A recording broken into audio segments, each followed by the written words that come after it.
à toutes et à tous, j'espère que vous allez bien.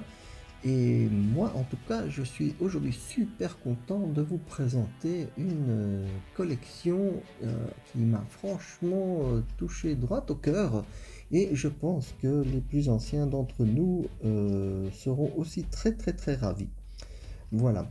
Euh, Vous l'avez probablement vu là maintenant, on va parler des Masters of the Universe, plus connus chez nous comme les maîtres de l'univers et dont les personnages principaux sont Musclor et Skeletor. Voilà.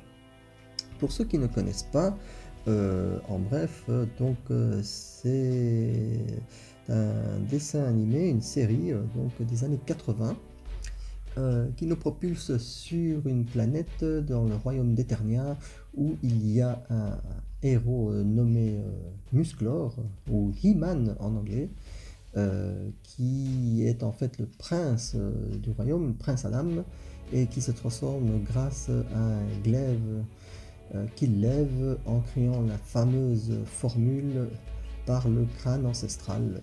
Voilà. Euh, et en anglais, donc aussi, c'est By the power of Grayskull, I have the power. Voilà, bon. J'ai résumé, vraiment résumé, mais voilà. Et donc, il lutte contre un méchant récurrent qui n'est autre que Skeletor. Et voilà, ça nous a donné une série animée épique des années 80 que beaucoup d'entre nous n'ont pas pu oublier et ont passé un excellent moment avec cette série animée. Et qu'est-ce qui se passe aujourd'hui? Il faut savoir que depuis quelques années, il y a eu des rééditions des Maîtres de l'Univers, entre autres des rééditions, euh, mais avec les personnages mis en figurines plus sérieuses, c'est-à-dire que moins vintage de l'époque, et qui s'appelait les Masters of the Universe Classics, qui étaient un peu plus grands que ce que je vais vous présenter aujourd'hui et qui avait l'avantage d'avoir beaucoup d'accessoires et de nous replonger dans le monde des maîtres de l'univers, mais plus dans le style comics pur et dur. Voilà. Puis ensuite est venu des nouvelles collections, entre autres de la marque Super 7, qui mettaient les personnages en version totalement vintage, comme une réédition, si on va dire. Et puis voilà que maintenant, depuis l'année passée, Mattel qui est à l'origine en fait des Maîtres de l'Univers, qui a lancé ça dans les années 83, 84 si je ne m'abuse, nous lance ici une collection qui s'appelle Masters of the Universe Origins. Alors pourquoi Origins? Puisque en fait, si vous connaissez les personnages vintage, on revient comme si c'était les moules de l'époque, les couleurs, les muscles, le style en fait, mais avec les articulations d'aujourd'hui. Et donc c'est pour ça que la formule de cette collection étant de retro play, donc jeu rétro, mais avec le fun d'aujourd'hui. Voilà, ça c'est pour résumer. Et donc je vais vous présenter aujourd'hui, place aux héros des héros, Musclor ou He-Man. Voilà. Alors, ce que vous pouvez remarquer en premier lieu, ce qui est frappant, hein, vous le verrez dans les autres personnages de cette collection que je vous présenterai. Ah bah oui, parce que j'ai pas pu résister. Hein, à l'époque, j'avais presque tous les persos, et bon, voilà, malencontreusement, les événements ont fait que j'ai perdu toute cette collection.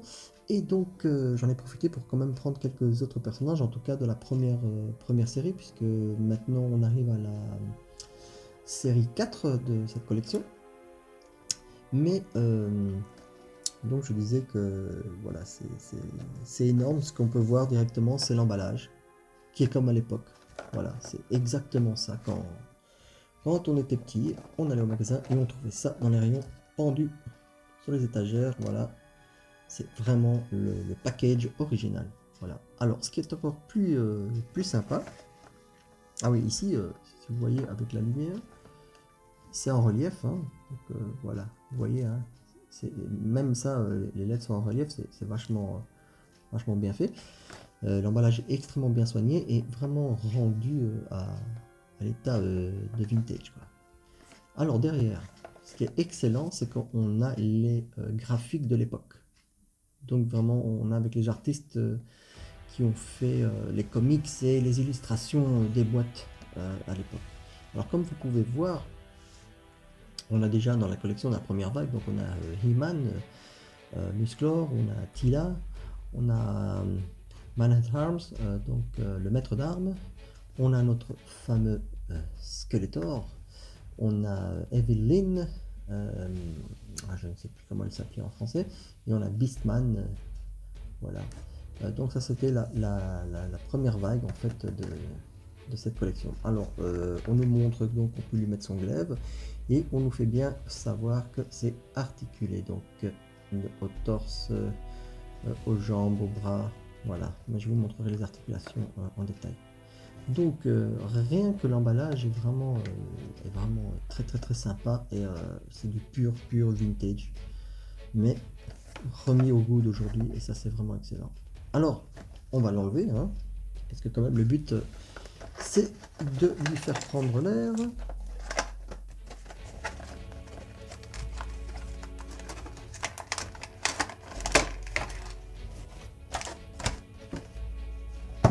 Voilà. Alors, comme d'habitude, enfin je dis comme d'habitude, comme c'était le cas à l'époque, on a une petite bande dessinée qui accompagne le personnage. Alors il faut savoir que les bandes dessinées changent seulement avec les vagues, donc ça veut dire que la bande dessinée là, elle est la même pour tous les personnages que je vous ai montrés derrière. Et il y a une grosse différence, c'est qu'à l'époque, quand c'était arrivé ici en France et en Europe en général, c'est que les bandes dessinées, elles avaient les bulles en fait. Et même si c'était en anglais que personne ne comprenait rien, sauf si si ça arrivait dans les pays anglo-saxons, et ben ça avait le mérite quand même d'être là. Et bon, quand j'étais petit, je demandais à mes parents de me traduire et pour voir un petit peu l'histoire. Alors, ce qui se passe, c'est ici j'ai le package européen en fait, qui est fait pour l'Europe. Et donc, ce qui se passe, c'est qu'il n'y a aucune bulle. Par contre, le package américain, il y a toutes les bulles, et les histoires. Donc ici, Skeletor parlerait, etc. Ce qu'il n'y a pas ici. Alors j'ai trouvé ça dommage pour faire de l'international, puisque bon, c'est vendu donc en Europe, donc en Espagne, en Italie, etc. Et ils n'ont pas voulu mettre des traductions, et donc pour mettre tout le monde d'accord, ils n'ont pas mis des bulles. Mais moi, j'aurais préféré avoir les bulles, et puis on traduit, et puis quand même il y a des collectionneurs et tout, donc on sait quand même faire l'effort de voir l'anglais. Mais bon, ça le mérite d'être là comme à l'époque. Et donc voilà, on a une petite histoire avec He-Man et quelques personnages qui sont déjà dans la première vague, dont Beastman, Tila, Skeletor, hein, bien sûr, Evelyn et Prince Adam. Ah oui, parce qu'il y a même le Prince Adam hein, qui est sorti. J'en ferai le reportage. Bah oui, ça j'ai craqué aussi. Donc vous inquiétez pas, tout ça, ça va suivre. Voilà. Donc voilà le petit livret et donc encore une fois derrière les persos qui sont de la première série, la première vague de cette collection qui est donc sortie en début moitié 2020. Comme quoi pas tout était mauvais dans l'année 2020, n'est-ce pas? Voilà. Alors, on a notre Musclor.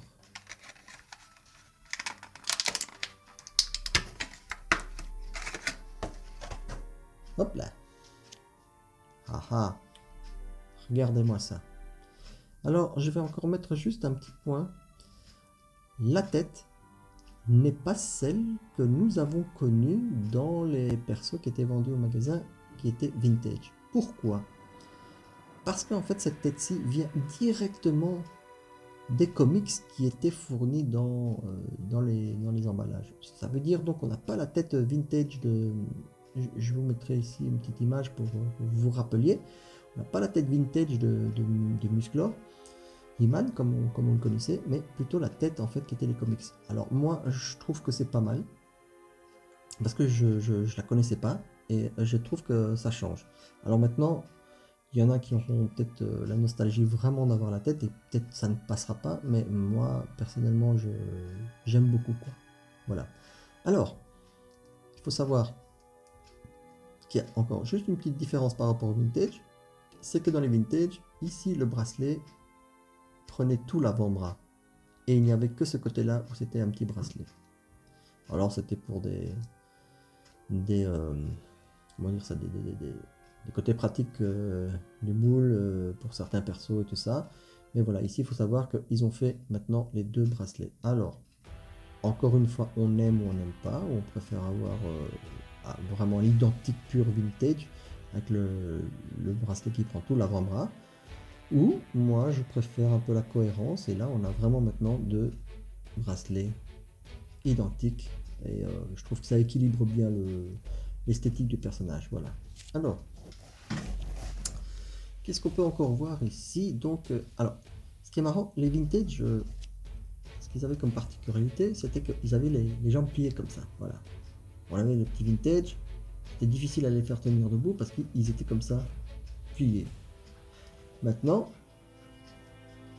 on leur donne un air un peu moins, on va dire, caricatural.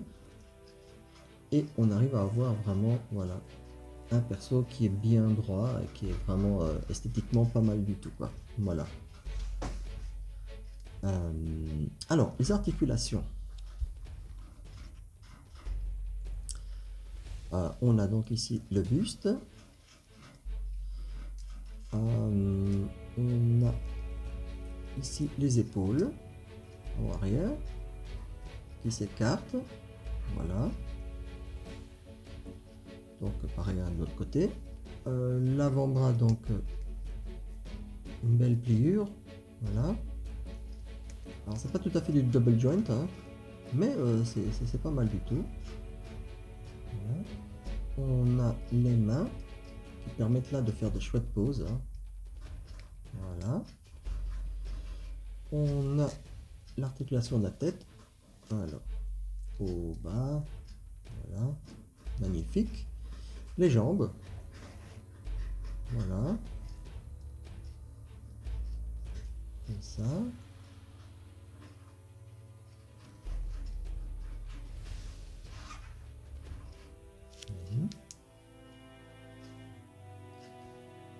Voilà. Alors, on a les genoux. Voilà. Une petite particularité, c'est qu'au niveau du tibia, ça fait une rotation. Alors, ça peut être intéressant dans certains cas, par exemple pour faire monter sur son tigre. Hein, ça peut aider à bien placer les pieds. Et on a ici l'articulation de la cheville. Voilà. Qui va un peu dans tous les sens aussi. Voilà. Donc, franchement, somme toute, c'est vachement bien articulé. Et là, ça donne tout le plaisir de manipuler Musclor comme ça, He-Man. Voilà. Alors ici, on a là où on met le glaive. Et donc, à propos des accessoires, on va le mettre debout quand même. Voilà. Hop. Ouais, ça tient tout seul. Hein.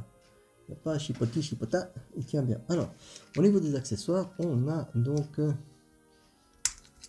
le célèbre, j'allais pas dire comme Captain America, mais célèbre bouclier.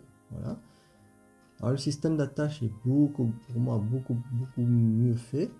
Moins souple, mais en même temps pas trop rigide, et ça tient excellemment bien sur l'avant-bras, ce qui n'était pas le cas à l'époque. Je me souviens, ma figurine vintage, ça avait tendance à lâcher et à tomber.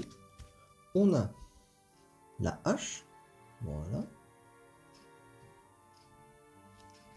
Et on a bien sûr le glaive du pouvoir avec la fameuse petite poignée là à côté qui est vraiment excellemment vintage. Et alors, surprise, si vous avez Skeletor, et si vous vous souvenez, vous aurez l'autre moitié du glaive, et vous pourrez donc le fusionner avec celui de Musclor. Voilà. Donc ça, c'est excellent. Et je vais vous montrer ce que ça donne dans les mains. Allez, ça va être une petite séquence émotion. On va commencer comme ceci.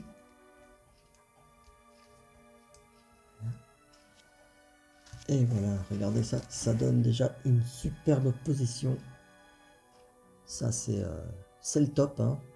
C'est vraiment bien fait.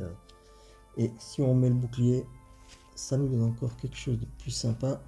Voilà, et je vais le mettre dans une bonne position pour vous montrer quand même que les articulations, c'est assez fun. Voilà, je vais essayer de le faire tenir du premier coup. Et c'est pas très difficile parce qu'ils sont franchement bien. Et je vais mettre ma hache ici dans le fourreau. Voilà. Et voilà ce que ça donne. Donc vous avouerez quand même que ça donne, hein, c'est franchement bien. Voilà. Comme vous pouvez le voir, les articulations, ça change tout. Mais en même temps, on a un visuel très vintage. Les couleurs sont vraiment sympas. C'est super bien peint. Même si c'est produit, on va dire, à grande échelle, puisque c'est quand même pas un objet collector, entre guillemets, mais quelque chose qui est produit en masse, bah, la finition est quand même vraiment plus qu'honorable et très bien faite. Voilà. Donc ça, c'est notre Musclor. Notre Musclor vintage, mais à la sauce d'aujourd'hui, avec des articulations totalement modernes, mais tellement bien intégrées à cette figurine vintage. Voilà. Bah, écoutez, j'espère que l'avant-goût, la présentation de cette nouvelle série de chez Mattel vous aura plu. Et pour le prochain numéro, là, je vais vous présenter son tigre de combat, Cringer, qui franchement fait partie intégrante du personnage de Musclor. Et donc je vais vous présenter, enfin je vous présenterai donc à la prochaine vidéo le tigre de combat Cringer. Et en attendant, j'espère que ça vous aura donné l'eau à la bouche pour peut-être en acquérir, mais faites vite parce que les prix montent excessivement. Il y a des gens mal intentionnés, encore une fois, je le redis chaque fois, je sais, mais c'est vraiment déplorable. Des gens mal intentionnés qui ont fait des précommandes et qui en ont pris 2, 3, 4 et donc qui prennent aux autres ce qui pourrait être disponible et qui les gardent pour faire flamber les prix puisqu'après il n'y a plus de disponibilité, il y a énormément de difficultés, je ne sais pas si c'est dû à la pandémie au niveau des productions, mais il y a énormément de difficultés à revoir la première série, la deuxième série et surtout les principaux comme Musclor et Skeletor et voilà quelques-uns. Donc dépêchez-vous si vous en trouvez parce que le prix est vraiment très attractif de base.